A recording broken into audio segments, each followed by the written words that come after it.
Shalom, everyone.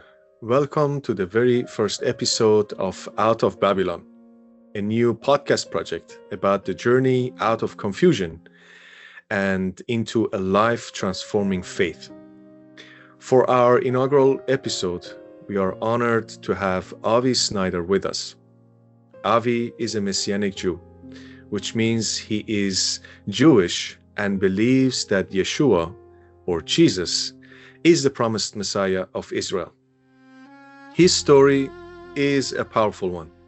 He's going to share how he went from growing up in a traditional Jewish home to embracing a faith that, for him, was not a contradiction, but a fulfillment of his heritage. It's the perfect story to launch our show. Avi, thank you for being our very first guest. Welcome to Out of Babylon. Well, thank you so much for having me on your program, especially on this inaugural program, Saïd. It's a joy to be with you. Thank you to our viewers and listeners who are listening in. I hope it will be encouraging, a blessing, and a challenge for you. Thank you for being with us. Now, I'm going to start with our first question, and that is to tell us a little bit about your childhood and your Jewish background. Very well. I grew up in a very traditional Jewish home in New York and in New Jersey in the United States. The fact that I'm Jewish has always been central to my identity. It always has been. It still is, of course. You mentioned in your introduction that my faith in Jesus, my faith in Yeshua, is not by any means a contradiction to being Jewish, but actually it's an affirmation of my Jewish faith, my Jewish identity. I remember growing up when I began to study for my to become bar mitzvah at the age of 13, when I was studying for that special coming of age ceremony in Jewish tradition. The rabbi came over to our home, and I don't know why I asked him this question. But out of nowhere, I just said to him, "Tell me, Rabbi, how will we know the Messiah when he comes?" And he was startled that I would ask that question. To be frank, I think I asked the question because I just wanted to impress him with a good-sounding question. But he was a little startled. He looked at my mother, and my mother shot him a strange glance. And he answered in a rather typical way. He said, "Well, when the Messiah comes, there will be peace." And that settled the issue. Later on in my own studies, I discovered that that answer was a very inadequate answer, and we can talk more about that later on. But my point is that even at a very early age, I was aware of this central issue in our Jewish life. Who is the Messiah? And that's always been with me, that question. And that question finally found its fulfillment when I studied the scriptures with an open mind on my own and made some rather remarkable discoveries.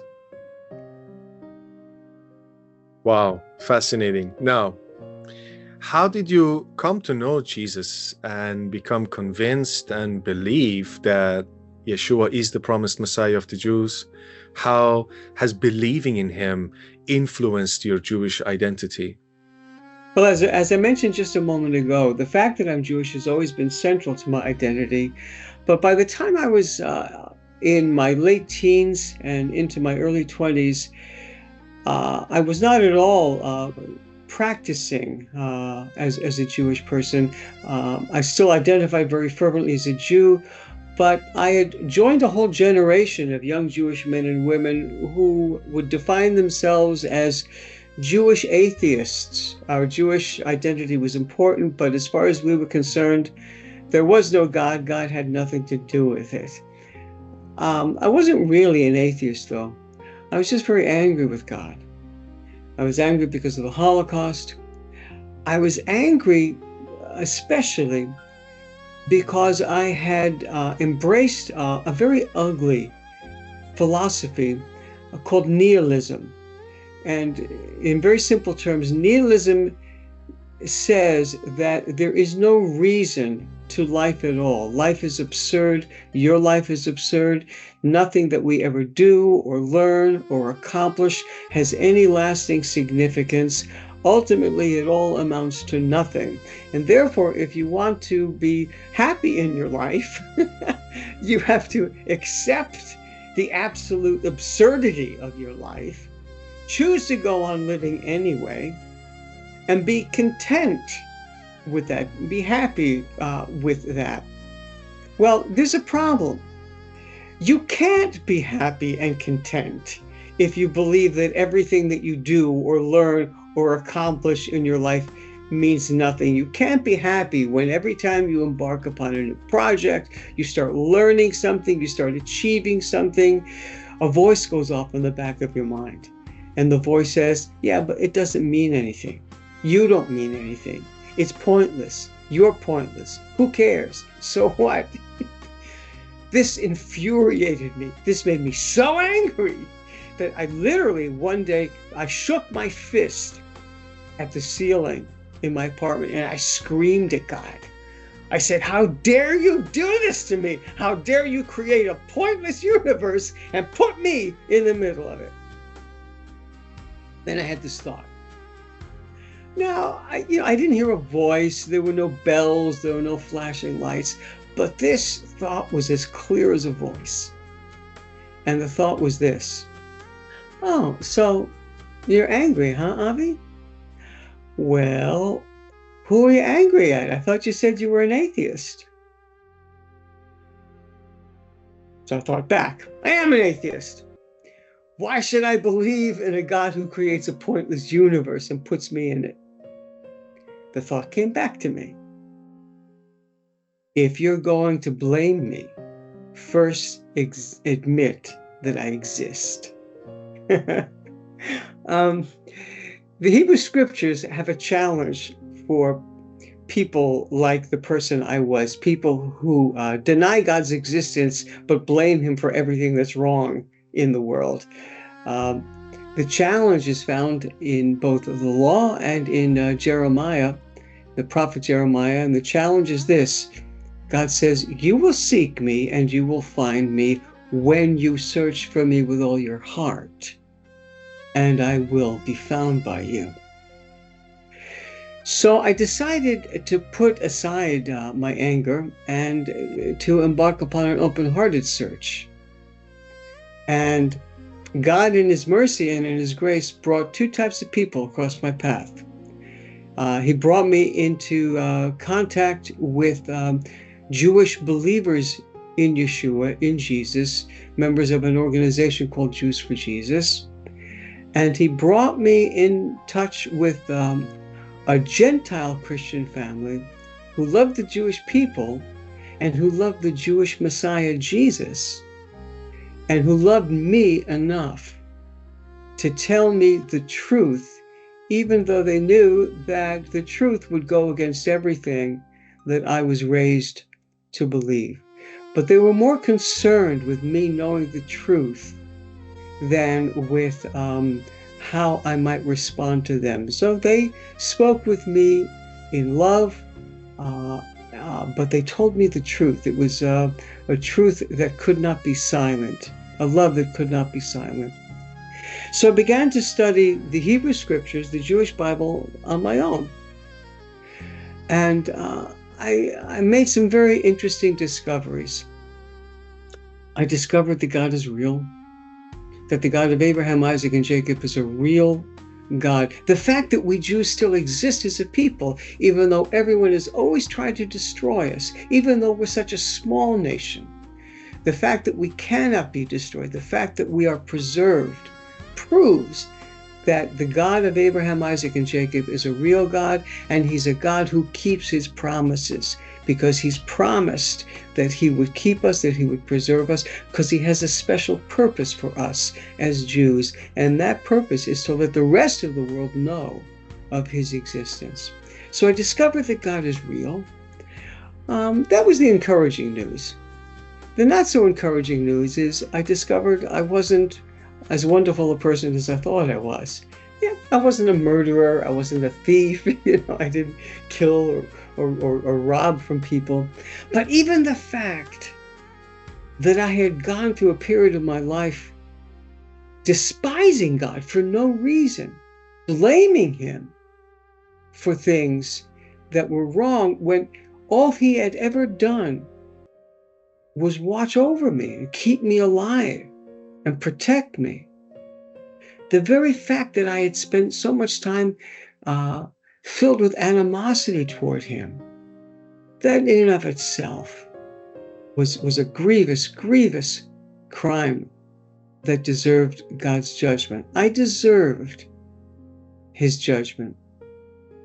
But I discovered in my own Hebrew scriptures, in my own Jewish Bible, that despite my sins, he had promised to send a Messiah, a Savior, someone who would be no one less than God himself in the flesh, who would come to earth as a human, a Jewish man, in fulfillment of Jewish prophecy, who would live a perfect life, who would teach us face to face, and who would offer his perfect, sinless life as the payment for my sins, and then rise from the dead, so that when I approached him in repentance and faith, I could be forgiven. And I'm discovering this, I'm reading all of this in my own Jewish Bible. There's much more in the Jewish Bible that describes the Messiah. It talks about where he'll be born in Bethlehem. It talks about the fact that his birth will be miraculous, that he'll be born from a virgin woman, many, many things. But I'm reading all of this in my own scriptures. And I realized that if the Jewish scriptures are true, then Yeshua, Jesus, has to be who he claimed to be. And I didn't want to deal with that. I realized that it had to be true, but I didn't want to deal with that because I knew that there would be consequences. So I tried to put it off. But finally, after a while, I remember driving home one night from work and I had another thought. And the thought was, what are you doing when you get home tonight, Avi? And I thought back, nothing much. And the thought came to me, Avi, you know it's true. Act on it. Pray and make a commitment to believe in and to follow Yeshua. I thought back, okay, but I think when I get home, I'll make a cup of tea and eat a sandwich first. And that's what I did. I got home, made a sandwich, drank a cup of tea, and then I prayed. And nothing happened. And I was angry.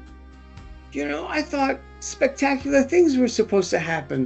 The ceiling was supposed to open up, and the walls were supposed to cave in, and the finger of God was supposed to write across the sky. Good for you, Avi. You had the courage to believe in Yeshua, in Jesus. Nothing happened. So I decided to pray again. But when I prayed the second time, all I could say over and over again was, I'm sorry. I'm so sorry. And God heard me the first time. But when I prayed that second time, I wasn't coming to him because I was so smart or so courageous. I was coming to him because I realized I needed his forgiveness. And I asked him to forgive me. And in that moment, Yeshua, the promised Messiah of Israel, forgave me and made me his child. That's a long time ago already. That's almost 50 years ago. Wow. Yeah, and I've never regretted that decision that I made that night. Fascinating. Now, what challenges did you face when you announced to others, including your family and friends, that you now a believer in Yeshua as the Messiah of the Jews? Did you encounter any problems or difficulties? Believing in Yeshua has never promised to be an easy endeavor. There are many, many challenges that face us, regardless of the culture that we come from. I'll tell you something, Saïd. I've discovered that the real barrier that most of us face, whether we're Jewish or whether we're non-Jewish, the real barrier that most of us face in coming to faith in the Messiah, Yeshua, the Messiah Jesus, is the challenge of what it will cost. Now, don't misunderstand. You can't buy a correct relationship with God by doing good deeds, by living an exemplary life. Having a correct relationship with God isn't based on good deeds. You can't buy your salvation, your relationship with God. You can't earn it. It's a gift. It's given freely in God's mercy and grace. However, at the same time, when we come to Him on His terms, there is a cost. And it's the understanding that there'll be a cost, that there'll be consequences. That's the real barrier that stops most of us from embracing Yeshua as the Messiah. I remember one time after I'd become a believer, I was speaking with a young rabbi. We were about the same age, and he gave me all of his theological reasons for why Jesus might be the Christ of the Gentiles, but it can't be the Messiah of us Jews.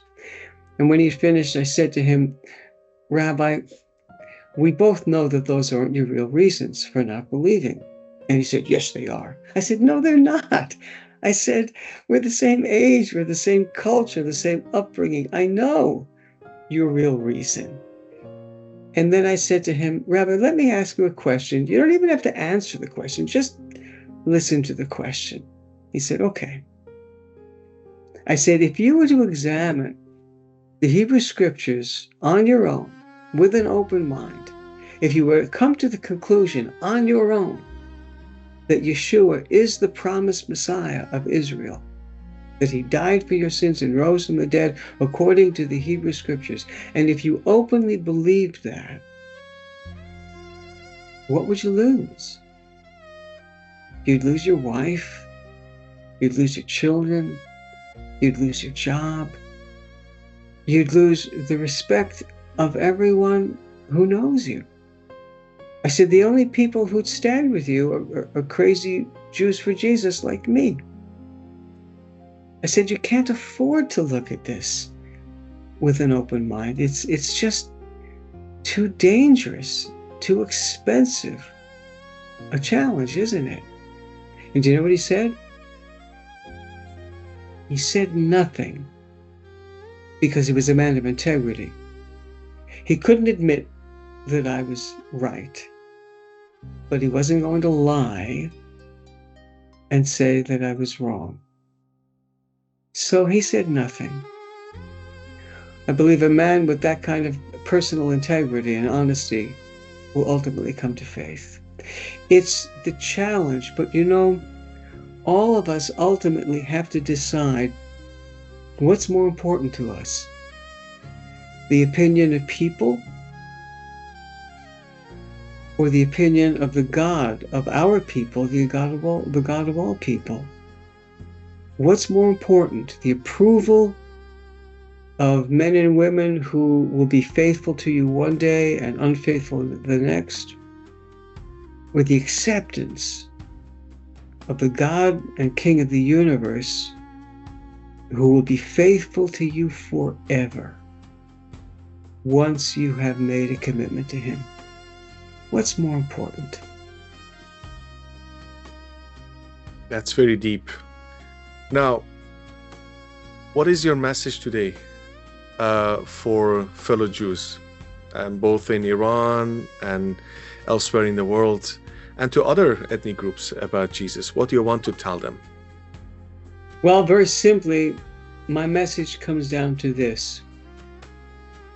The issue for us Jews is whether or not Yeshua is the promised Jewish Messiah. If he's not the Messiah, according to the Jewish scriptures, we Jews should have nothing to do with him, because he's an imposter, and we should have nothing to do with him. And to worship him would be idolatry. But if he is the promised Messiah, according to Moses and the prophets in our own scriptures, then the most Jewish thing that we can do is to believe in the one whom Moses and the prophets promised, to believe in the one whom God commanded us to receive and to believe. It all comes down to the question, who is Yeshua, and have we had the personal integrity to look at the issue for ourselves with an open mind? That's the message to my fellow Jews. If he is who he claimed to be, as Jewish men and women, we must believe in him. It's a fulfillment of all that God promised to us. It's a fulfillment of being Jewish. And for everyone, regardless of ethnic background, I would leave you with this thought. Before I placed my faith in Jesus, in Yeshua, what did I have? I had anger. What do I have now? I don't have anger. I have answers. Instead of a pointless life, I have purpose. I have meaning. I have fulfillment. It makes me think of what King David wrote in the book of Psalms. He said in Psalm 23, "Goodness and mercy will follow me all the days of my life." That describes the relationship that he had with God in the present, a real vibrant personal relationship with God in the present. Goodness and mercy will follow him all the days of his life. And then he went on to write, "And I will dwell in the house of the Lord forever," describing his relationship with God into eternity. That's what Yeshua offers us, a vibrant, real, fulfilling, purposeful relationship with him now and when we die. Not pointlessness, not emptiness, but we will dwell in the house of the Lord forever. That's what I can say for myself. Is that what you can say for yourself?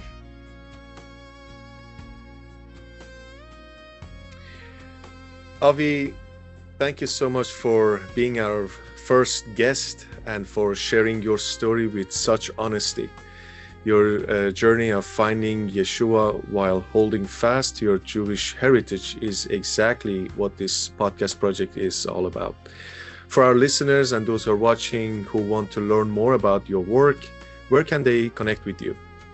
Well, they can certainly contact me directly. I'll be happy to give my email address even now. It begins with my first name, Avi, A-V-I, and then dot, and then my second name, Snyder, S-N-Y-D-E-R, at JewsForJesus.org. That's the organization that I work for. And so I can be reached at that email address. I can be reached through the Jews for Jesus website as well. Thank you so much. We'll link to that in our show notes as well, and also other material that you have developed. And to everyone listening, thank you for tuning in our debut episode. If this is a journey you want to be part of, please subscribe now on whatever platform you're using. It's the best way to make sure you don't miss what's next. And sharing this first episode would mean a lot to us. We are just getting started. My name is Saïd. I'm the host. Until next time, Shalom.